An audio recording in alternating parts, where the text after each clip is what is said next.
que eu tô passando pra vocês. Amanhã ela vai ser transferida. Aí quando amanheceu o dia, foi a troca de plantão, tudo. Aí entrou um médico. Muito, muito, muito ignorante.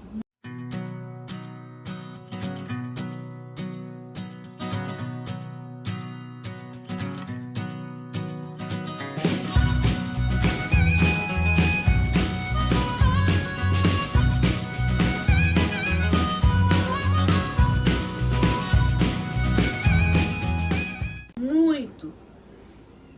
Aí eu falei, quando trocou, passou acho que uma meia hora, eu fui lá saber. Aí ele falou assim, quem é a Daiane? Aí eu falei, a minha filha que tá aí desde ontem internada. Aí ele falou assim, eu não tô sabendo, eu entrei agora. Eu falei, não, já faz quase uma hora que o senhor tá aí. Aí ele falou assim, mas eu ainda não li o prontuário. Eu falei, nossa, demora toda, ainda não leu o prontuário. Aí ele falou assim, ó, senhora se acalma, tá? Quando eu souber de alguma coisa da filha da senhora, eu te comunico. Achei ele super, super grosso. Eu entrava, que eu tinha oportunidade de entrar, era assim, ó, era cortina. Aí eu ficava de olho. Quando dava uma brecha que os enfermeiros estavam conversando lá pro canto, eu entrava e conversava com ela. Aí ela só falava assim, mãe, eu vou morrer. Gente, era a impressão que eu tinha. Eu não tava indo no banheiro, porque eu não conseguia me mexer. E assim, pra evacuar, tava saindo, porque tava com muita diarreia, uma diarreia de uma cor muito escura mesmo. Eu via quando os enfermeiros vinham me limpar. Teve que colocar a fralda. Ela ficou de fralda. Só que meu psicológico não deixava fazer xixi na fralda, eu não conseguia. Elas falaram, você tá de fralda, você tá de fralda. Eu falei, não consigo. Aí elas tiraram. Na hora que elas tiraram, eu já tava toda cagada. Me trocaram e aí colocaram a comadre. Falou assim, ó, na comadre você consegue? Consigo, eu já fiquei internada, eu conseguia fazer a comadre. Só que não saía, eu forçava pra sair o xixi, não saía. E eu tava muito, muito apertada.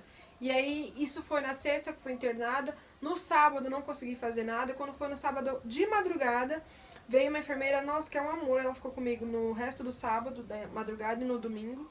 E aí ela falou assim, ó, você tá há quanto tempo sem fazer xixi? Aí eu falei, desde que eu cheguei aqui. E na verdade, na sexta, eu não lembro que hora que eu fiz xixi, porque eu tava na praia, cheguei em casa, tomei banho e depois já passei mal. Então eu não lembro nem se eu fiz xixi na sexta-feira. E aí ela falou assim, não, então eu vou ter que colocar uma sonda em você. Eu falei, tá bom, né, tranquilo, porque todo mundo já usou sonda. Só que, gente, tava muito tempo sem fazer xixi. Quando ela colocou a sonda, começou a puxar. Pensa que a sua bexiga tá lá tranquilinha, cheia, né? E ela começou a puxar, parecia que a minha bexiga ia sair. Porque era muita, muita dor. E aí eu gritei, eu não tinha força pra falar, não tinha força pra respirar direito, mas nessa hora eu consegui força e gritei. Falei, não, para que tá doendo. E ela falou assim, dói mesmo, porque você tá muito tempo sem fazer xixi. Quando eu olhei a bolsa da sonda, tava cheia e ainda saía xixi. E era uma cor caramelo, sabe? Eu falei, isso é xixi? Ela, é xixi. E aí ela tirando e não parava de sair. Quando ela soltou, que eu terminei, que ela puxou, parecia, velho, sabe? E doeu muito, muito mesmo. Aí ela falou assim, ó, eu vou te dar uma medicação lá pra dor, mas vai demorar um pouquinho pra passar. E aquilo ficou doendo, parecia que eu ainda tava de sonda, mas não tava. E aí foi a única vez que eu fiz xixi também, porque depois só vim fazer em casa. E aí fiquei lá tal, e era uma dor muito forte. Por isso que eu falei pra minha mãe que eu ia morrer, porque assim, eu respirava, doía, me mexia, doía, não podia me mexer. Pra tomar banho, elas me viravam na cama, elas me viravam de um lado e eu morria desse lado. Elas me viravam do outro, eu morria de dor do outro lado. Então, assim, era muita dor. Tava tudo resumido a dor. E eles não sabiam o que fazer. Eu falei, meu Deus, eu vou morrer aqui. Aí quando a minha mãe entrou, eu falei, mãe, eu vou morrer. Porque era o que eu sentia. E ali já comecei a pedir perdão pra Deus pelos meus pecados. Eu só queria ver meu pai e o Joel, que não tava ali comigo. E aí eu só queria ver eles, porque eu achava que eu realmente ia me despedir, né? Era a sensação que eu tinha. Por isso que eu avisei a minha mãe. Pra ela ficar preparada que era o que ia acontecer comigo mesmo. E aí trocou o plantão no domingo de manhã. Aí veio 2 médicos novíssimos, muito novinho. Assim, acabou de sair da faculdade, caiu lá no UPA. E eles só queriam dar alta pra todo mundo. Aí eles deram alta pra uma menina, uma moça que teve... Acho que ela é depressiva, crise de depressão, tentou se matar, e aí tava lá na emergência, eles deram alta pra ela, sem nem conversar com ela. Aí deram alta pro senhor que tinha infartado e deram alta pra mim. Mas esse médico cavalo, depois a gente ficou maiores amigos. Ele falou assim, ele me chamou, foi o único que, assim, soube o que ela tinha. E nem os médicos daqui de Guarulhos, nem de Taubaté, até hoje não descobriram, nem com os exames. Tanto é que eu, nessa última vez que eu fui no médico, na médica especialista de sangue com ela, eu falei pra ela, eu falei assim, doutora, eu não sou médica, eu não sou nada, mas não pode ser por causa do peixe que ela comeu, porque as 2 vezes que ela comeu peixe que aconteceu isso. Aí ela falou assim, realmente pode ser. Ainda falou pra mim assim, na primeira vez ela ainda falou, não vai consultar o Dr. Google, hein? Falou pra mim. Porque o Dr. Google aumenta um pouco. Aí eu falei assim, não, eu não vou consultar o Dr. Google não. Mas nada, chegou em casa, a primeira coisa que eu fiz, fui lá e consultei o Google. Porque o médico cavalo falou, ó, ela tá com intoxicação alimentar. Peixe a gente não come na praia, feito na praia. O médico, o cavalo falou assim, vocês comeu peixe? Aí eu, sim. Aí ele, E a senhora acha que sua filha tá assim por quê? Eu falei, eu não sei. Ele falou assim, por causa do peixe. Ele falou, é óbvio que é por causa do peixe. É óbvio que é o peixe. Aí eu falei assim, mas doutor, deu isso nela lá em Guarulhos também. Aí ele falou, pode ser algum outro alimento. Só que a minha mãe na hora não lembrou. Que eu não lembrei. No dia anterior eu tinha comido rodízio de comida japonesa. Muito peixe mesmo. Aí ele falou assim, então, a senhora se acalma, porque senão quem vai passar mal é a senhora. E tem outra, o único médico que tem aqui hoje sou eu, e eu não vou cuidar da senhora não, viu? Aí tá bom, eu falei, tá bom, não tô pedindo pra você cuidar de mim. Castigo, né? Aí eu fui lá pra fora, fiquei sentadinha assim. Aí ele passou, foi tomar café, olhou pra mim, já tomou café? Não. Vai tomar café. Eu tô indo. Eu falei, e eu? Vai. Aí ele foi. Quem era cavalo agora? Ele ficava me provocando. Aí ele passou e falou assim, ó, barriga cheia, acabei de tomar café. E eu falava assim, e eu pensava comigo, minha filha lá morrendo, e esse homem só fala em comer. Como que eu vou conseguir comer com minha filha lá morrendo? Aí nisso, deu 1h da tarde. Aí eu lá, a mesma coisa. Aí a senhora não vai embora? Falei, não, vou ficar aqui. Minha filha tá aqui, eu vou estar aqui. Aí ele falou assim, já almoçou? Eu não. Eu já falei que eu não vou cuidar da senhora. A senhora cair e vai ficar aí. Aí eu falei, de novo, eu não tô pedindo pra ninguém cuidar de mim. Aí um colega dele passou, o enfermeiro, aí sentou do meu lado e falou assim, a senhora tá pálida, a senhora tá esquisita. Vamos lá medir a pressão? Aí foi medir a pressão, minha pressão tava 19. Aí ele falou assim, se a senhora não se alimentar e não se cuidar, a senhora vai ficar internada junto com a sua filha. Eu falei assim, tá bom, você põe na mesma cama ou do ladinho dela. Aí ele falou assim, ai meu Deus do céu, o que eu faço com a senhora? Aí ele pediu pra mim passar lá pra tomar os remédios, medicar. Aí já me indicou também o lugar de comer um lanchinho. Aí eu fui, comi o lanche, voltei. Aí quando eu voltei, eles colocou o soro, só que falou assim, não tira, porque daqui a pouco a senhora vai voltar pra tomar mais um pouco. Aí eu, tá bom. Aí voltei lá pra minha cadeirinha. O bendito médico passou e viu. Aí ele falou assim, eu não falei? Tá aí agora. Aí sentou do meu lado, aí começou a conversar. Ele é evangélico. E ele falou assim, a senhora crê em Deus? Eu falei, muito. Ele falou assim, então, a sua filha tá com intoxicação alimentar, sim. Porque eu, além de ser médico, ainda sirvo o médico dos médicos. E foi ele que falou comigo. Que é intoxicação alimentar. Eu não precisei nem fazer exame na sua filha, porque o médico dos médicos já falou comigo. Aí eu falei assim, é? Ele falou assim, é. Eu falei, amém. Aí eu acreditei nele.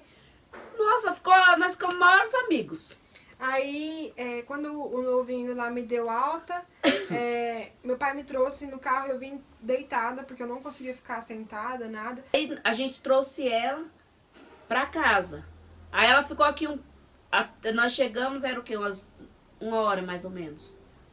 Quando foi 6 horas da tarde, aí logo a gente chegou 1 hora, o esposo dela chegou acho que 1h30. Meia hora depois ele já estava aqui. Que a gente tinha ligado pra ele. Ele ia lá pra Peruíbe, mas como o médico me deu alta, ele veio direto pra cá. Aí, quando foi umas 6 horas da tarde, ela falou assim, eu passei o dia todo falando pra ela, é melhor ir pro médico, é melhor ir pro médico. Não, não vou, não quero, não, já tô melhor, eu não vou, não quero. Quando foi 6 horas da tarde, ela olhou assim e falou assim, eu acho melhor nós ir pro médico. É porque eu fui no banheiro e saiu um pouquinho de sangue, sabe? Não era sangue de menstruação, era um sanguinho novo, mas saiu. Bem pouquinho, mas saiu. Não tinha saído até então. E aí eu fiquei com medo. E aí a gente foi pra Taubaté na hora. Com medo dela passar mal no caminho. A Joyce falou assim, ó, se ela passar mal, eu entro na primeira cidade e já vou pro hospital. E aí a gente foi com medo e orando no caminho, orando, pedindo pra Deus. E Deus falou, dentro do carro, Deus falou com a gente, falou que estava nessa causa e a gente foi confiando. Chegou lá, nem passei em casa, em Taubaté, eu fui direto pro hospital. E aí já tiraram o sangue pela cor. O médico também já me internou porque eu tava super pálida. Cor. Não dá pra diferenciar o que era a boca, o que era o olho, não dava. Tava tudo branco. Aqui eles faziam assim o teste e não tinha sangue nessa região dos olhos. Então já me internou. Aí quando saiu o hemograma, tava 5 de novo a hemoglobina. E aí eles já entraram com a bolsa de sangue no hospital do convênio, foi muito mais rápido, né? Porque já tem a minha ficha, já tem o meu tipo sanguíneo, enfim. E aí no domingo à noite mesmo, quando a gente chegou lá, foi umas 2 horas da manhã, eles começaram já a aplicar o sangue. Aí eu tomei 3 bolsas, e aí foi assim, uma no domingo de madrugada, uma na segunda à tarde e uma na terça, né? Porque eles deram esse intervalo pra mim. E o único problema lá é que eu fiquei sozinha no quarto até então. Não podia ter acompanhante. Não podia ter acompanhante. Aí pensa, numa mãe longe da filha nessa situação. Aí o que eu fiz? Eu chegava em casa, só chorava e orava. Aí eu li a Bíblia. Aí teve uma hora que eu falei assim, Jesus, tá certo, Deus falou que tá nessa causa. Deus já tinha falado que tava nessa causa. Mas daí eu abri a Bíblia e falei, Jesus, fala aqui. Fala de uma maneira que entra na minha cabeça, porque eu sou meia burra, eu não entendo nada. Porque eu li a Bíblia, era a mesma coisa, não entendia nada. Aí nesse dia eu pedi pra Deus, aí eu abri a Bíblia e saiu lá em Jeremias, assim, Jeremias correu risco de morte. Aí eu peguei, li o versículo todinho, aí no último versículo fala assim, e Deus usou de um rapaz pra guardar Jeremias, para não deixar Jeremias morrer, ninguém matar Jeremias, porque estavam atrás de Jeremias para matarem. E Deus ali usou de um rapaz para guardar Jeremias. Aí Deus falou comigo assim, e eu tô usando dos médicos para guardar sua filha da morte. Sua filha não vai morrer, sua filha vai viver. Isso aí foi um acalento tão grande para mim. Nessa noite eu dormi bem. No outro dia eu levantei e tomei café, porque nessa enfermidade dela, eu emagreci quase 8 quilos. E eu fiquei assim, eu não conseguia comer. Eu olhava pra comida assim, eu lembrava dela lá, falei, como é que eu vou me alimentar com minha filha? Eu fiquei lá sozinha no hospital enquanto isso. Então, assim, me dava umas crises de desespero. Porque no quarto eu tava sozinha, não tinha outra... Tinha outra cama, mas não tinha ninguém no quarto. Só tinha 1 hora de visita na hora do almoço e 1 hora à noite. Então vinha o Joelson, minha mãe, pra me visitar. Mas assim, era muito pouco. Então, e quando eles chegavam, eu tentava o máximo possível pra não ficar chorando. Né? E aí eles cuidavam de mim, me davam banho. Mas mesmo assim ligava pra mim. De madrugada, qualquer hora ligava pra mim chorando e falando. E eu como mãe, né? Eu ficava assim, eu falava, Senhor, que fosse eu, mas que não fosse ela, que tivesse aquela situação. Mas quando Deus falou que ela ia viver, me deu um novo ânimo, assim. Mas a fé da gente é fraca, a gente é humano, né? Eles me reviraram assim do avesso, fizeram todos os tipos de exame no sangue possíveis para eles, porque tinha que ser muito mais específico que aquilo. Fizeram colonoscopia, qual que é o outro? Endoscopia, fizeram ultrassom transvaginal para ver se tinha algum foco de hemorragia interna. Que só sabia que ela estava perdendo sangue. Mas ninguém sabia por onde. Porque não era pelas fezes, não era por vômito, não era por nada. Aquele sanguinho que eu perdi, que saiu no papel, foi só aquilo, não saiu mais nada. Nem a menstruação estava atrasada ainda depois que eu perdi o neném. Eu sangrei muito, obviamente, mas aí em janeiro eu não menstruei. Então, assim, nem a menstruação eu tava perdendo. E aí eles não sabiam o que fazer. Aí a médica me deu alta e falou assim, olha, todos os tipos de exame pra hemorragia eu já fiz em você. Não tem mais o que a gente fazer. Aí o nível de hemoglobina chegou a 9 e aí eles podiam me liberar. E me liberaram. E aí eu passei na hematologista novamente. Ela falou assim, você aqui de novo. Eu falei, doutora, não deu tempo de fazer os exames que a senhora passou da outra vez, porque eu passei mal de novo. E novamente a mesma coisa. E agora eu tomei 3 bolsas de sangue, já foi aqui e tal. Ela já conhecia a médica que me atendeu. E aí ela passou de novo os exames específicos para cada tipo de anemia hemolítica, não deu nada. Leucemia não era, anemia nenhuma era. Ela passou aqueles, como se fosse o teste do pezinho de novo, para ver se eu tenho algum tipo de anemia congênita que não tinha se manifestado ainda. E não deu. Então, assim, não deu nada. E Deus falou comigo numa madrugada, me mostrando que foi realmente o peixe. E aí eu fui pesquisar por mim mesma, falei pra minha médica, falei, doutora, eu tô desconfiada que é do peixe, porque o médico que me atendeu na praia falou isso. Ela falou assim, pra eles tudo é o peixe. Falei, não, doutora, mas das 2 vezes que eu passei mal, as 2 eu tinha comido peixe. Ela falou assim, tem alguns alimentos que podem manifestar uma alergia, mas o peixe eu não sei. Então ela ficou de pesquisar pra mim, nem falou ainda o que ela achou, mas eu pesquisei e realmente quem tem alergia, desenvolve alergia ao peixe, a crustáceos, tem uma queda nos níveis de células, hematológicas. Então realmente tem uma ligação, né? Mas que eles não acharam. E para eu passar, para saber se realmente é o peixe, ela falou para mim pesquisar com o alergista, e o alergista falou que para mim saber se é o peixe eu tenho que comer de novo. E se eu comer de novo e passar tudo aquilo de novo? Eu não quero testar. Então eu deixei pra lá. Eu realmente amo peixe, mas não consigo comer pra testar se é isso ou não. O que eu passei foi muito traumatizante. Então, e eu acho que esse teste ela não vai precisar fazer, eu acho, não tenho certeza, porque o médico dos médicos, como diz o médico lá de Peruíbe, já falou. Falou com ele que era do peixe, era intoxicação alimentar, e falou com ela também, né? Deus falou com ela na madrugada. E quando foi de manhã que ela foi pesquisar, realmente tinha a ver. Então eu acho assim, não precisa fazer de novo esse teste. Que Deus me livre ela comer peixe de novo e passar mal. Que assim, igual ela gente, passou. Por eliminação, a hematologista fez todos os testes possíveis. Não tem nenhum tipo de anemia. E o ferro estava muito alto. Então, assim, a única coisa que tem ainda, com reflexo dessas crises que eu tive, é a ferritina que continuava alta. Só que aí a ferritina condiz com outra coisa, que é a inflamação, e aí não tem nada a ver, não daria aqueles sintomas que eu tive, aquelas crises que eu tive. Então, assim, conclusão, não descobriram nada. E eu fui curada mesmo assim, graças a Deus. Fui curada e também não teve sequela, eu não tenho que estar fazendo nenhum tratamento, não estou tomando nada. A única coisa que eu estou tomando é as vitaminas que vocês já sabem, mas assim, para me ajudar no emagrecimento. Né? Então, daquilo não sobrou nada, não tem sequela nenhuma, não preciso fazer tratamento pro resto da vida, que eu achei que ia ter que fazer. E aí estamos nessa. A médica falou que estava liberada para seguir vida normal, o sol eu já posso tomar, posso ir pra praia, posso trabalhar, qualquer coisa que eu quiser eu posso fazer. E aí ficou nisso, né? E o que eu quero falar pra vocês é que se você tem uma causa impossível na sua família, alguma coisa assim, principalmente com relação à doença, que é onde eu mais sofri até hoje, entrega na mão de Deus e confia, porque quando a gente entrega e confia de verdade, Ele toma frente e cuida e sara e continua fazendo um milagre. Se eu fosse contar pra vocês todas as coisas que Deus já fez na nossa vida, eu ia ficar 300 horas aqui, mas eu quis contar esses 2 que são os principais com relação a mim. E aí a gente vai conversando e depois eu vou contando mais coisas pra vocês, tá bom?